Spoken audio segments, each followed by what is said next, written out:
Okay, welcome everyone to the second episode of In My Own Words, Your Stories, Your Voice.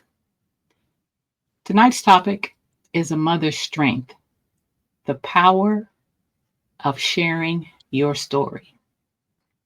Tonight's guest is Miss Monica Jefferson. How are you, Monica? Thank you for I'm being on the show. I'm finding yourself. Thank you for I'm having me. doing absolutely. I'm going to share before we get started that Monica and I not only we share the fact that we're both grieving mothers, but we are also second cousins. Our grandmothers were sisters, so we have a common bond, a dual common bond, I should say.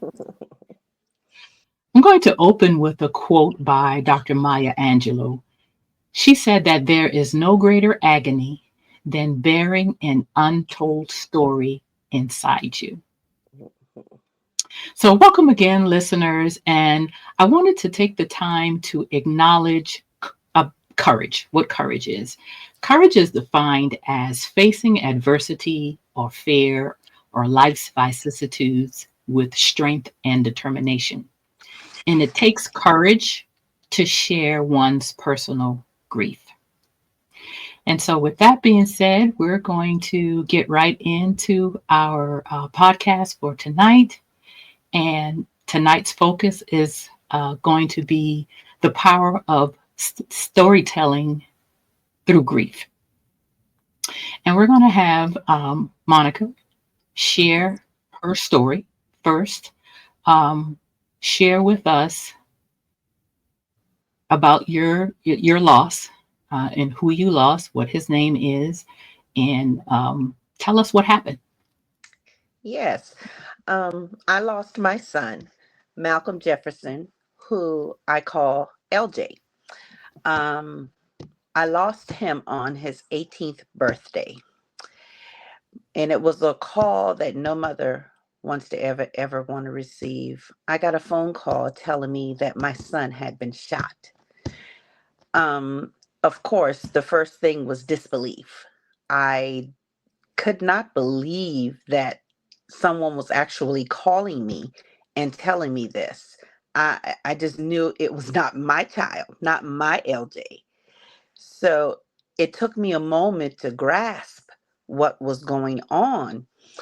And I ran down to where my husband was, and I was just screaming, trying to get myself together and telling him what had happened.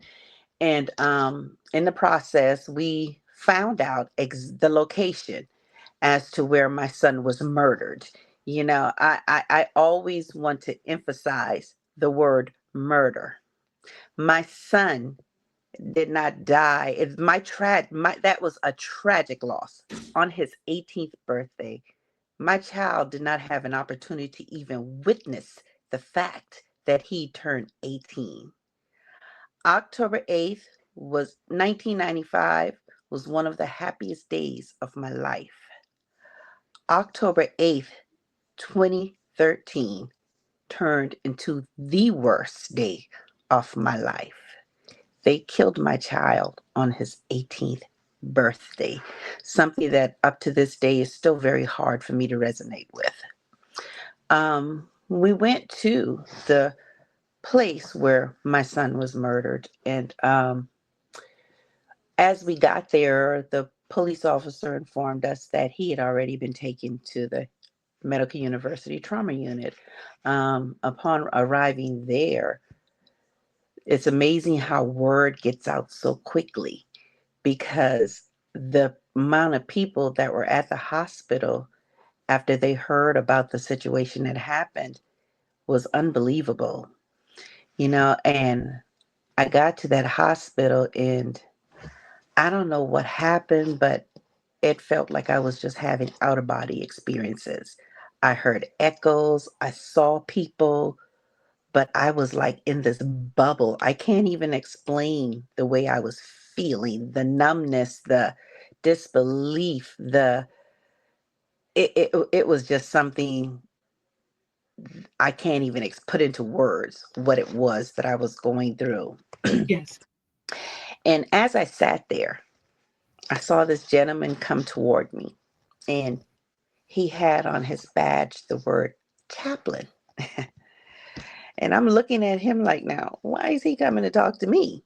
He wants to know, the family of Malcolm Jefferson. And I'm like, why does this chaplain want to talk to me? So I'm like, I'm his mother. So he came over, started asking me questions as far as his date, his address and everything, and I gave him all the information. Then he got to the point where he said, "Is his birthday October 8th, 1994?" I says, "No, it's October 8th, 1995." And that's when it hit me. And I looked at him and I said, "It's his birthday. Today is his birthday." And he looked at me and he dropped his head and just shook his head. And as he looked around the waiting room, he saw all the people. He asked me, he said, "Are these people with you?" And I said, "I don't know. I guess so." I said, "I really don't know." At that point, I couldn't even think straight. So he asked us to go into a room where we had a little bit more privacy.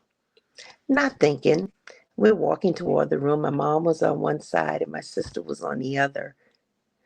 And as we entered the threshold of that room, I felt like someone had poured a bucket of ice over my whole entire body. I felt a chill that ran through me from my head to my foot.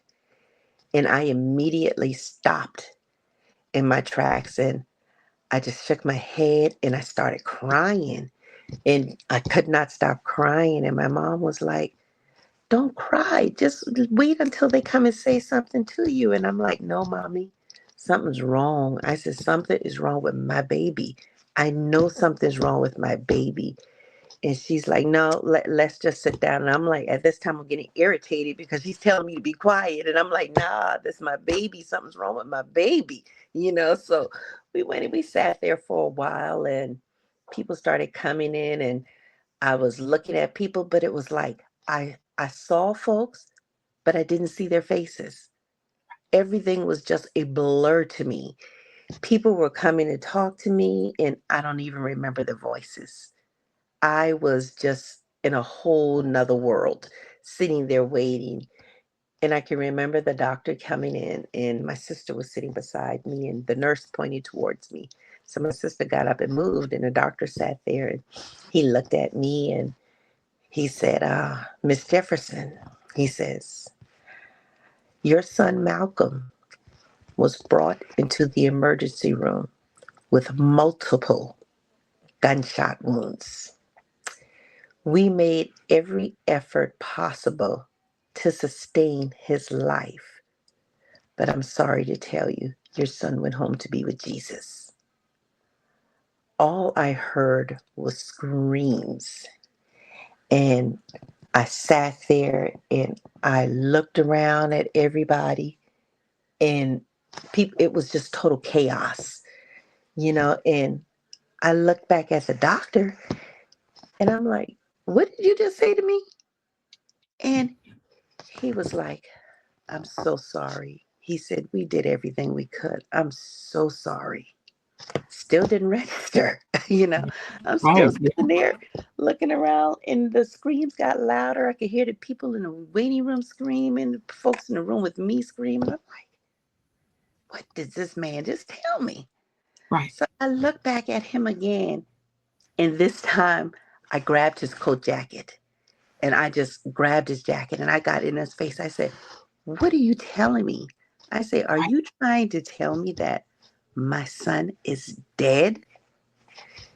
He looked at me, and the look on his face was all I remember. I think when I became alert again, I was laying on the floor, and Yes.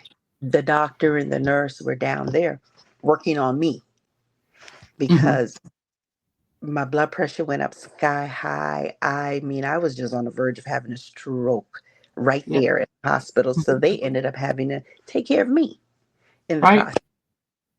And it's an unfortunate tale because even here it is, 11 years later, and the person that murdered my son has not been arrested.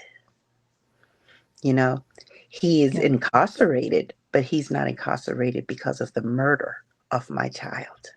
Hmm. You know, and it's a hard thing when you know who did it, but then there's the evidence is not strong enough to put him where I feel he needs to be. And Understood. in the beginning, I won't even begin to tell you, as far as justice was concerned, the only justice in my eye was him to die. Yep. You know, Understood. and I I sit back and I think about it all, and no mother should ever have to go through what it is I go through, losing your child to murder. You Right. should never ever have to do that.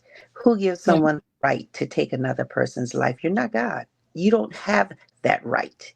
So how Right. do you go about, even though I've been told by the police and through their investigation that it was my son being in the wrong place at the wrong time, still it does not justify the fact that you killed Right. my. So Right. I don't care about any of that stuff, Right. but that was my feeling. And Mhm. I often hear people talk about forgiveness. I'm a work in progress because it's 11 years and I have not gotten to that point where I can do that. Understood. You know, Hmm. my losing my son, I was mad at the world. Mm. Yeah. I was mad at the young man that was with him Hmm. because that young man was driving the automobile that took him there. I blamed him because I Hmm. felt as though if you had not taken him there, he would still be with me. Right. You know? Of I've course. been gone as far as looking in that young man's face and asking him, "Why is my son dead and you're not?" Yep. Understood. Those were the things at that moment I felt. Yeah. You know, I couldn't even talk to his parents for a while because I was angry at them. Yeah. You know, um, as far as God is concerned, oh, there was none. As far as he was, he did not exist. Because I've grown up knowing that the God is a loving God. And if my God is a loving God, he would never hurt me or allow me to endure the pain that I endure on a daily basis. So I struggled with all of that. I still do. I Yes. have come a long way from where I used to be, but there Hmm. are a lot of issues that I still struggle with today. And I think Yes. forgiveness is my number one. I have a huge Understood. problem with that. People are telling me, well, it's for you. Me forgiving him is not going to make me feel any better. I'm sorry. I don't understand that concept. I don't, you Yeah. telling me, the Right. forgiveness is not for them, it's for you. It is not for me because it's not going to make me feel any better. Yeah. So I don't agree with that. I have a problem with that. I mean, like I say, I'm a true work in progress. I have my Understood. downfalls, and people Yes. may not agree with the logic and the way that I think sometimes, but Right. I've learned that I have to live in my truth, not someone That's else's. right. I have to live That's in right. my truth, Exactly. That's right. so yeah, Your but stories, your voice. exactly, Right. and whether anyone wants to listen or not, that's their prerogative, but That's right. it's my truth. I've gotten to the point I don't care what people think, I don't care what people say. It's me. It's my thoughts, Right. what I go through, how I feel, you know. Right. It's me. Right. And that's very important. It's very important. Well, thank Yeah. you for sharing Mm. that story with us. Can you tell us how telling your story in your way help you to heal some? I know you will never be at 100% healing, but tell us how telling your story in your way has helped you on the road to healing. By telling my story, it allows me, number one, to keep my son's name alive and allow everyone that's listening that his life mattered, not only Right. to me, but to many others. Mhm. You know, telling my son's story, to people like-minded as myself, it lets them know that it's okay to talk about your child. It's Yes.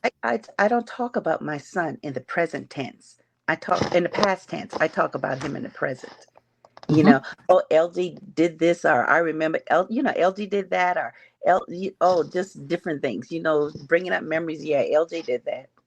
Just I never speak of him as he used to be. I speak of him as I see him now, because he's still with me. I may not be Yeah. able to see him, but he's still with me.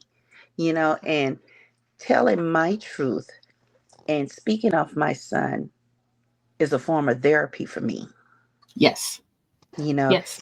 it allows me to release whatever it is that I'm feeling. You know, Hmm. there is not a day that goes by that I don't talk about him. There's not a day that goes by I don't share a story about something silly that he's done. You Yep. know, Yep. there's not Right. a day. I speak about him all the time. I mean, Mhm. if his little nose could burn, or eyes could burn, I know he is just rubbing away because I keep his name going.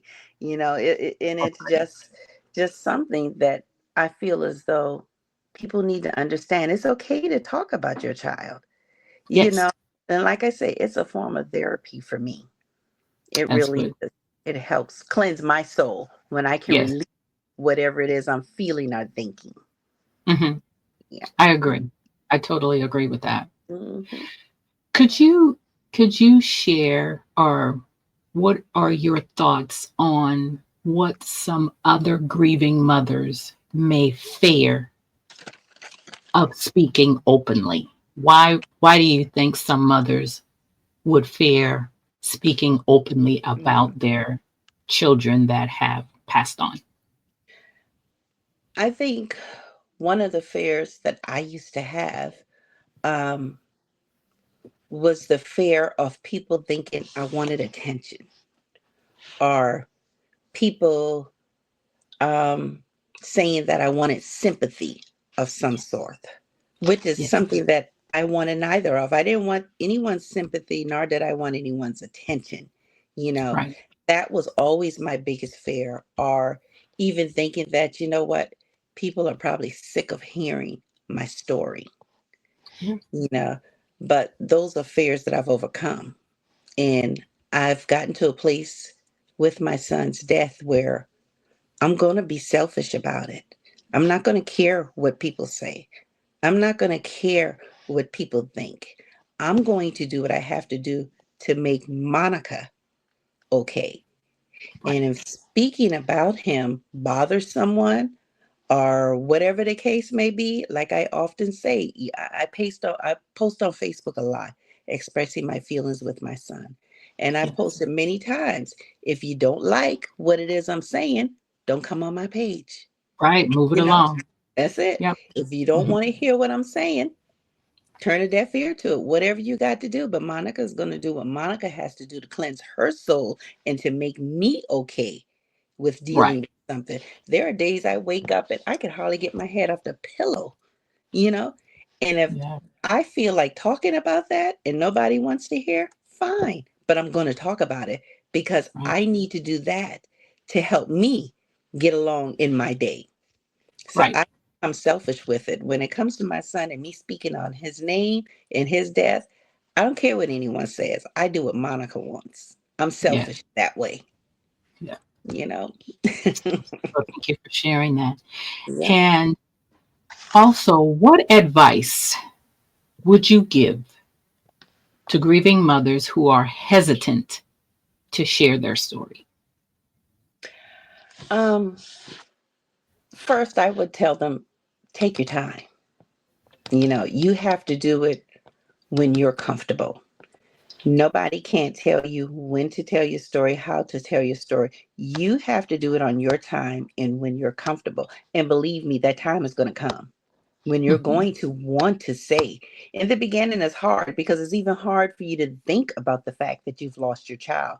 So coming out and publicly sharing it is a very hard thing for you to do. But I think it's something that needs to be said. I've learned in my walk down this path that sharing my story helps others, which is the reason I like to share my story. I've learned that me talking about my son, I've had mothers to call me because they've seen me at events, you know, speaking against gun violence, or they've seen me on Facebook. They've seen me someplace out there doing my advocacy work, and they come, and I've noticed that because they see how I openly speak on things, that it helps them because they come and they speak to me, and I allow them that space to say what it is they're feeling. Because, like I tell them, I said, you have to live in your truth. And it's okay. I understand if you're hesitant right now on doing it, but the time is going to come when you are going to be able to do it, but you have to do it on your time. I can't say what that is. It may be months, it may be a year or two or so, but you have to do it on your time. But I think it's something good to do because of the fact that you're helping others that are walking Right, that same path as you. right, right. Yeah. I agree. Okay. Well, we're going to take a few minutes to do what I call a guided reflection for our listeners. This Mhm. is for our listeners, and you can participate too if you want to. I want our listeners to close their eyes and take a deep breath Mhm. and think of a moment you have struggled to put into words about your grief. If you could share just one sentence about your loved one, what would that be? And we're going to pause for 10 seconds to let our listeners either write that down or think about what that is.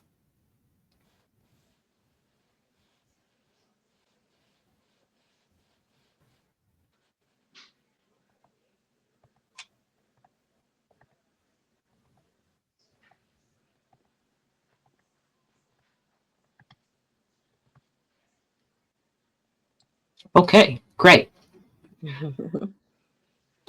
I wanted to reaffirm that every story matters and that no one has to grieve alone. We want you to engage with us. We certainly want you to visit our Facebook page. We want you to go to Spotify and Apple Podcasts to watch our show for tonight. We're well into our podcast. This is our second episode. We're super excited about that. And if today's conversation moved you, considered sharing your story, you could submit it anonymously through email. Our email address is in my own words 2025@gmail.com. Or you can join our online Facebook community where we uplift one another.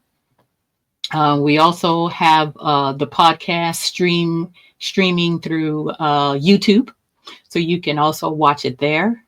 And if you're watching it through YouTube, don't forget to hit that subscribe button. And we want you to share this episode with someone who needs to hear it. In closing, we want you to know that grief is a journey, but no one has to walk it alone. Until Back. next time, we'll see you on In My Own Words, your stories, your voice.